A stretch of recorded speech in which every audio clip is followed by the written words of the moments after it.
Καλησπέρα σε όλους. Θα δούμε ένα πολύ ωραίο attack που έκανε σήμερα ο Στέλιος Μικ σε μια έτσι αρκετά δύσκολη βάση. Αυτή είναι η συγκεκριμένη βάση όπως τη βλέπετε.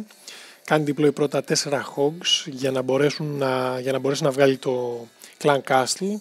Θα χτυπήσει πρώτα το πρώτο κανόνι και στη συνέχεια μπαίνοντας πιο μέσα βλέπει ότι δεν υπάρχουν Clan Castle μέσα στο Clan Castle στρατεύματα και έτσι βγάζει τα golem για να πάμε σιγά σιγά να μπει προς το κέντρο. Από πίσω έρχονται κάποια wall breakers και κάποια wizards για να καθαρίσουν αριστερά δεξιά για να μην φύγουν τα πέκα και έχει ρίξει και το jump για να μπουν στη μέση ακριβώς τα συγκεκριμένα πέκα, να μην ξεφύγουν.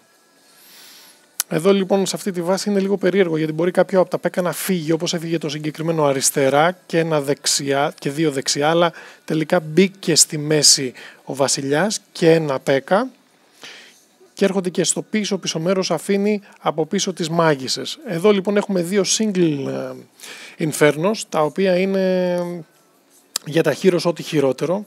Εδώ θέλουν τέτοιες βάσεις θέλουν ουσιαστικά witches, μάγισσες δηλαδή από πίσω. Βλέπετε πως πεθαίνουν αμέσως τα πέκα από τη στιγμή που τα πιάσει το single inferno. Παρ' όλα αυτά όμως έχει φτάσει τα δύο αστέρια με 51%.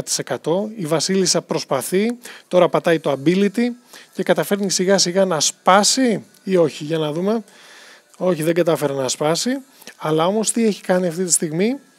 Έχει κάνει deploy κάποια archers περιμετρικά για να πάρουν κάποια free κτίρια, κάποια κτίρια τα οποία ουσιαστικά δεν υπάρχει κάποιο defense, κάποια άμυνα για να τα προστατεύσει. Και έτσι λοιπόν από το 54% πάμε σχετικά γρήγορα πλέον. Καταφέρνει με αυτά τα ελεύθερα κτίρια να φτάσει ουσιαστικά στο 60% αν θυμάμαι καλά, όπου και αυτό θα είναι το τελικό. Ήταν ένα πάρα πολύ καλό attack. Μπράβο Στέλιο, να μας κάνεις και άλλα τέτοια για να δούμε